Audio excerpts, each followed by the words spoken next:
Hello friends, start करते हैं general science की क्लास। जनरल साइंस के टॉप 25 क्वेश्चन जो बार बार कॉम्पिटिटिव एग्जाम्स में पूछे जाते हैं। सो गाइस, वीडियो को जल्दी से जल्दी शेयर कीजिए और जिसने भी अभी तक हमारे चैनल को सब्सक्राइब नहीं किया है प्लीज़ सब्सक्राइब कीजिए और लाइक और शेयर करना बिल्कुल भी ना भूलें। क्वेश्चन स्टार्ट करते हैं। फर्स्ट क्वेश्चन है, मुखमंड का शर्करा में पाचन किसके द्वारा होता है? मुखमंड का शर्करा में पाचन किसके द्वारा होता है? ऑप्शन ए है एमाइलेज, ऑप्शन बी है टाइलिन, ऑप्शन सी है पेप्सिन, ऑप्शन डी है लाइपेज। मुखमंड का शर्करा में पाचन किसके द्वारा होता है?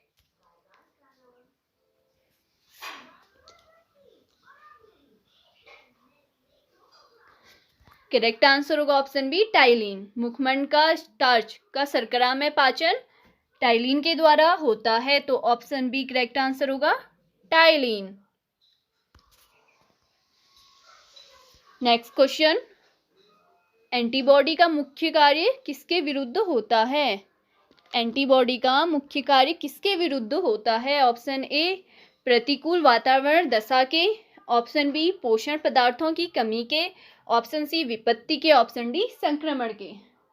एंटीबॉडी का मुख्य कार्य किसके विरुद्ध होता है?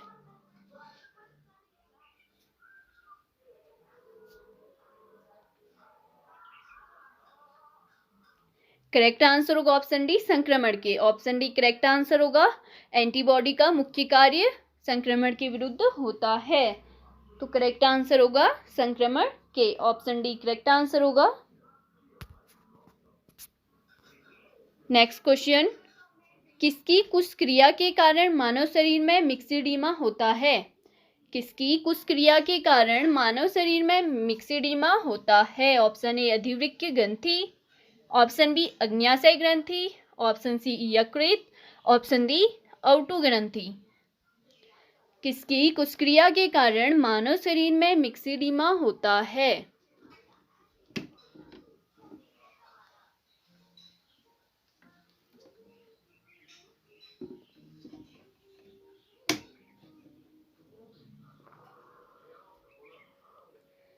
करेक्ट आंसर होगा ऑप्शन डी औटु ग्रंथि। औटु ग्रंथि के कारण मानव शरीर में मिक्सिडीमा होता है, तो ऑप्शन डी करेक्ट आंसर होगा औटु ग्रंथि।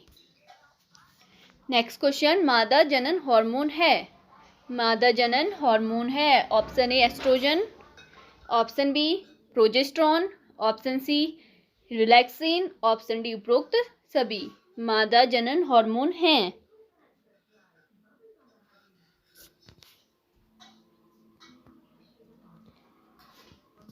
करेक्ट आंसर होगा estrogen, progesterone, relaxin. Estrogen, progesterone और रिलैक्सिन मादा जनन हार्मोन है, मतलब कि तीनों ही मादा जनन हार्मोन है, तो करेक्ट आंसर होगा ऑप्शन डी। मादा जनन हार्मोन कौन सा है? उपरोक्त सभी, एस्ट्रोजन, प्रोजेस्टेरॉन और relaxin. Option D correct answer होगा।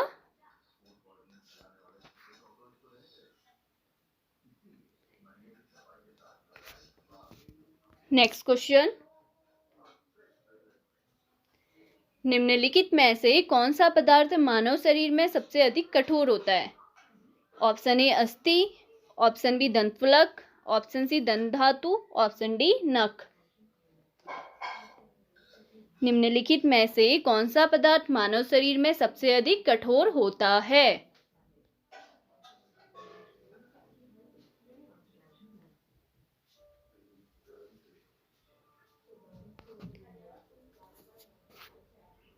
करेक्ट आंसर होगा ऑप्शन बी दंतवलक। निम्नलिखित में से कौन सा पदार्थ मानव शरीर में सबसे अधिक कठोर होता है? ऑप्शन बी दंतवल्क। ऑप्शन बी करेक्ट आंसर होगा दंतवल्क। नेक्स्ट क्वेश्चन, कशेरुक जंतु के शरीर का सर्वाधिक कठोर भाग होता है? कशेरुक जंतु के शरीर का सर्वाधिक कठोर भाग होता है। Option A keratin, option B हड्डी, option C enamel, option D खोपड़ी। कशेरुक जंतु के शरीर का सर्वाधिक कठोर भाग होता है।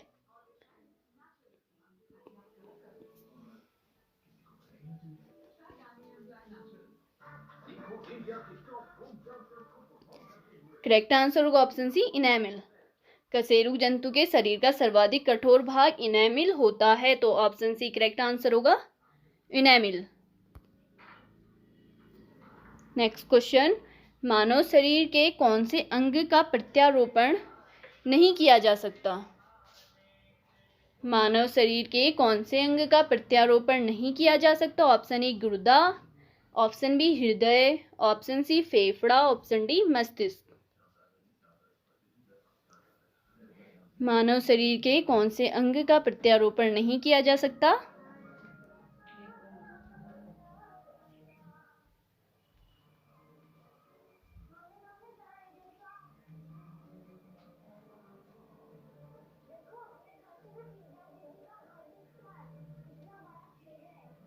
करेक्ट आंसर होगा ऑप्शन डी मस्तिष्क। मानव शरीर के अंग का प्रत्यारोपण नहीं किया जा सकता, कौन से अंग का? मस्तिष्क का। तो मानव शरीर के मस्तिष्क अंग का प्रत्यारोपण नहीं किया जा सकता, ऑप्शन डी करेक्ट आंसर होगा मस्तिष्क।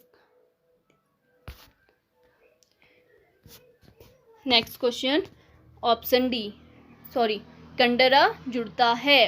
क्वेश्चन नंबर 8, कंडरा जुड़ता है। ऑप्शन ए हड्डी से हड्डी को, ऑप्शन बी पेशी को हड्डी से, ऑप्शन सी हड्डी को पेशी से, ऑप्शन डी पेशी को पेशी से। कंडरा जोड़ता है।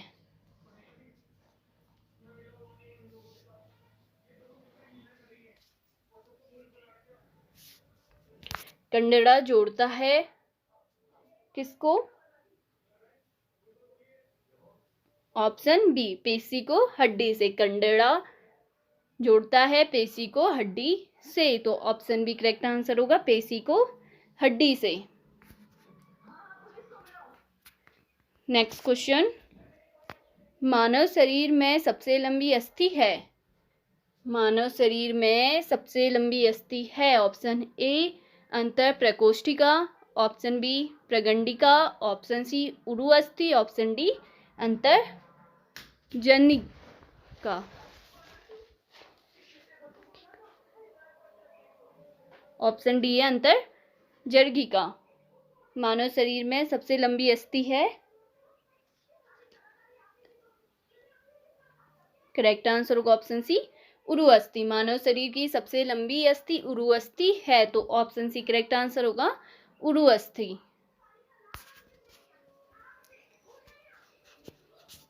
नेक्स्ट क्वेश्चन, रक्त जमने में किस तत्व की मुख्य भूमिका होती है?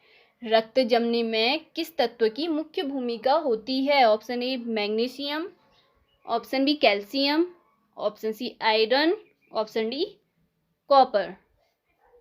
रक्त जमने में किस तत्व की मुख्य भूमिका होती है?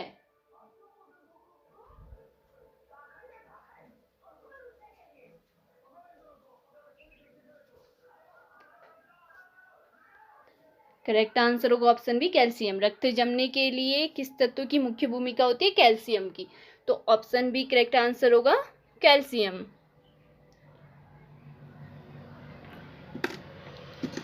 नेक्स्ट क्वेश्चन, थाइमस ग्रंथि द्वारा निर्मित हार्मोन का क्या नाम है? थाइमस ग्रंथि द्वारा निर्मित हार्मोन का क्या नाम है? Option A thyroxine, option B auxins, option C cytokinins, option D thymosin. Thymus ग्रंथि द्वारा निर्मित हार्मोन का क्या नाम है?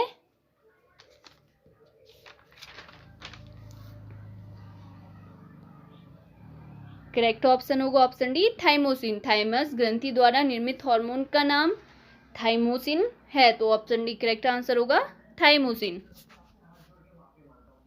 नेक्स्ट क्वेश्चन, गर्भाशय के लिए वैकल्पिक शब्द क्या है? गर्भाशय के लिए वैकल्पिक शब्द क्या है? Option A uterus, option B ureter, option C vagina, option D vulva. गर्भाशय के लिए वैकल्पिक शब्द क्या है?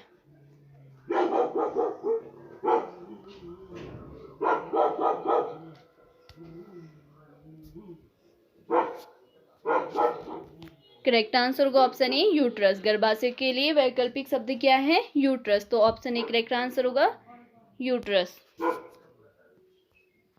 नेक्स्ट क्वेश्चन, निम्नलिखित में से कौन सा एक अंग वसा का भंजन कर कोलेस्ट्रॉल उत्पन्न करता है? निम्नलिखित में से कौन सा एक अंग वसा का भंजन कर कोलेस्ट्रॉल उत्पन्न करता है? ऑप्शन ए आंत, ऑप्शन बी यकृत, ऑप्शन सी फुसफुस, ऑप्शन डी वृक्क। निम्नलिखित में से कौन सा एक अंग वसा का भंजन कर कोलेस्ट्रॉल उत्पन्न करता है? करेक्ट आंसर होगा ऑप्शन बी यकृत। यकृत एक अंग वसा का भंजन कर कोलेस्ट्रॉल उत्पन्न करता है। यकृत जो होता है वो वसा का भंजन कर कोलेस्ट्रॉल उत्पन्न करता है। ऑप्शन बी करेक्ट आंसर होगा। नेक्स्ट क्वेश्चन, ईईजी का प्रयोग किसकी गतिविधि दर्ज करने के लिए किया जाता है? ईईजी का प्रयोग किसकी गतिविधि दर्ज करने के लिए किया जाता है?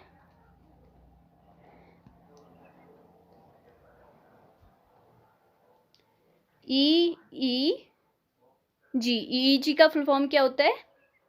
इलेक्ट्रोइंसेफ्लोग्राफी। ईईजी का फुल फॉर्म जो होता है वो होता है इलेक्ट्रोइंसेफ्लोग्राफी। तो ईसीजी इलेक्ट्रोइंसेफ्लोग्राफी किसकी गतिविधि दर्ज करने के लिए किया जाता है? किसकी गतिविधि दर्ज करने के लिए इसका प्रयोग किया जाता है? करेक्ट आंसर होगा ऑप्शन सी मस्तिष्क। ईईजी का प्रयोग मस्तिष्क की गतिविधि दर्ज करने के लिए किया जाता है। ऑप्शन सी करेक्ट आंसर होगा मस्तिष्क।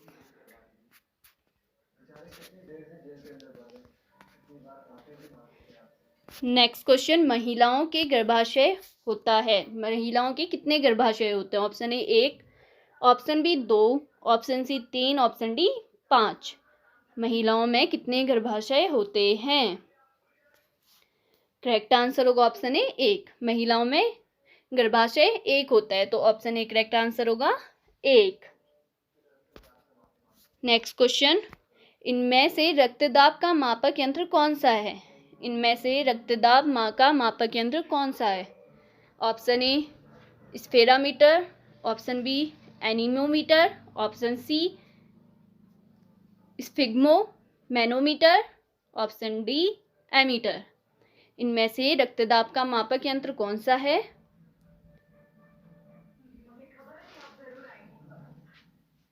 करेक्ट आंसर होगा ऑप्शन सी स्फिग्मोमैनोमीटर। स्फिग्मोमैनोमीटर रक्तदाब का मापक यंत्र है। तो ऑप्शन सी करेक्ट आंसर होगा स्फिग्मोमैनोमीटर। नेक्स्ट क्वेश्चन, आयोडीन युक्त हार्मोन है। आयोडीन युक्त हार्मोन है। Option A thyroxine, option B insulin, option C adrenaline, option D testosterone. Iodine युक्त हार्मोन है।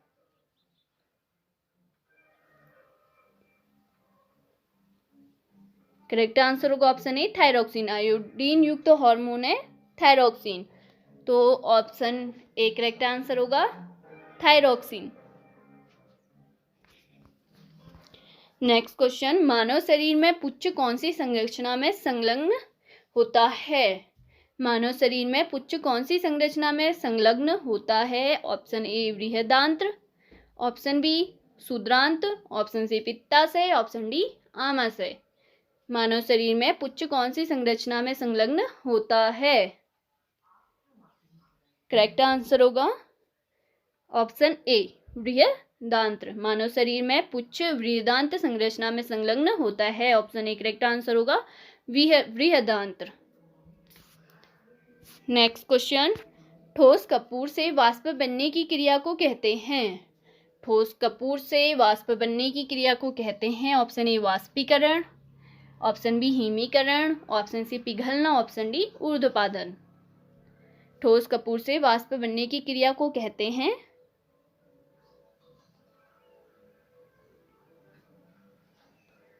करेक्ट आंसर होगा ऑप्शन डी ऊर्ध्वपातन। ठोस कपूर से वाष्प बनने की क्रिया को ऊर्ध्वपातन कहते हैं। ऑप्शन डी करेक्ट आंसर होगा। क्वेश्चन नंबर 20, एथिलीन से पॉलीएथिलीन का बनना किस प्रकार की अभिक्रिया है? एथिलीन से पॉलीएथिलीन का बनना किस प्रकार की अभिक्रिया है? ऑप्शन ए संघनन, ऑप्शन बी बहुलीकरण, ऑप्शन सी वाष्पन, ऑप्शन डी अपस्फोटन। एथिलीन से पॉलीएथिलीन का बनना किस प्रकार की अभिक्रिया है?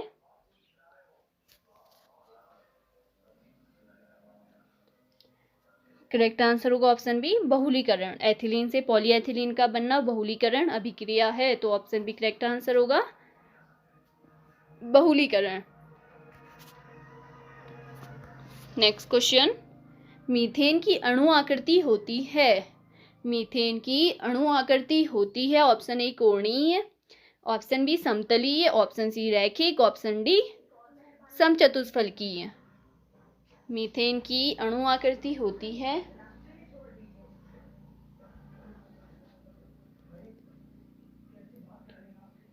करेक्ट आंसर होगा ऑप्शन डी समचतुष्फलकीय। मीथेन की अणु आकृति समचतुष्फलकीय होती है, तो ऑप्शन डी करेक्ट आंसर होगा समचतुष्फलकीय। नेक्स्ट क्वेश्चन, फलों को कृत्रिम रूप से पकाने के लिए कौन सी गैस का प्रयोग किया जाता है? फलों को कृत्रिम रूप से पकाने के लिए कौन सी गैस का प्रयोग किया जाता है? Option A ethane, option B acetylene, option C propane, option D methane.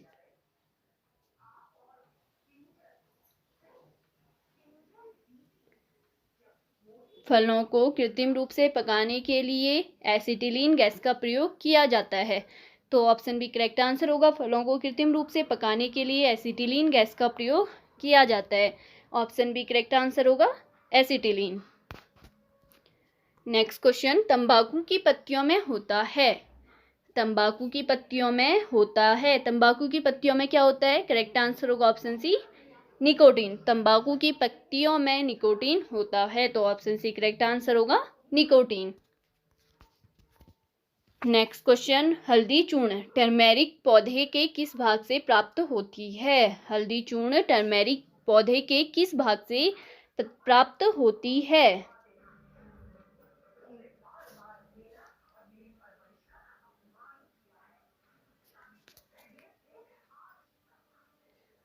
Correct answer होगा ऑप्शन सी शुष्क प्रकंद से। हल्दी चूर्ण टर्मेरिक पौधे के शुष्क प्रकंद से भाग से प्राप्त होती है, ऑप्शन सी करेक्ट आंसर होगा शुष्क प्रकंद से।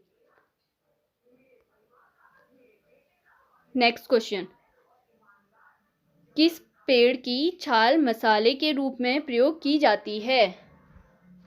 किस पेड़ की छाल मसाले के रूप में प्रयोग की जाती है? ऑप्शन ए दालचीनी, ऑप्शन बी लौंग, ऑप्शन सी नीम, ऑप्शन डी ताड़। किस पेड़ की छाल मसाले के रूप में प्रयोग की जाती है? करेक्ट आंसर होगा ऑप्शन ए दालचीनी। दालचीनी पेड़ की छाल मसाले के रूप में प्रयोग की जाती है, ऑप्शन ए करेक्ट आंसर होगा दालचीनी। Thank you friends for watching. Please like share and subscribe.